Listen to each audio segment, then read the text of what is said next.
ගුරුතුමා ගොඩක් අය අහනවා ගුරුතුමාලගේ සම්ප්‍රදාය මොකක්ද කියලා. එතකොට ගුරුතුමා පහතරට අංගම් එක තව අංගම් සම්ප්‍රදායන් තියෙනවා. ඔව් තියෙනවා. තමන්ගේ පරම්පරාවල් අනුව තියෙනවා. ඒකෙට මල්ලි මේ එක එක ගුරුකුල තියෙනවනේ. ඉතින් දැන් රිසිවර තියෙනවා, පොරොකට තියෙනවා. ඒක තියෙනවා. අපි කරන්නේ පහතරට.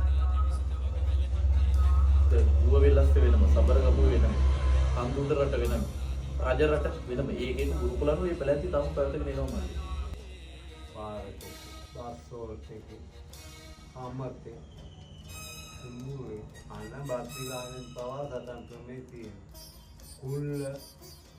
ඒ කියන්නේ මේ සටන් ක්‍රමයේ එදිනදා ජීවිතේ එක්ක බැඳිච්ච සටන් ක්‍රමයක්. කියන්නේ අතට දැන් කවුරුහරි රටට ආවයි කියලා කුඹුරේ කියන ගෙදෙට්ට දුවන්නේ නැහැ.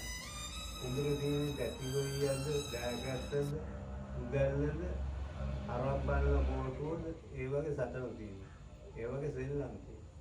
අමුඩ ලේන්සුවෙන් පවා තියෙනවා. මේ සටන් සම්ප්‍රදාය අතීතයේ ඉඳන් රැකගෙන යන තව පිරිසක් ඉන්නවා. දක්ෂ ගුරුවරු ඉන්නවා මේ මේ ලංකාවේ. ගුරුතුමාත් එක්ක ওই ගුරුතුමා වගේ තව දක්ෂයෝ ලංකාවේ ඉන්නවා.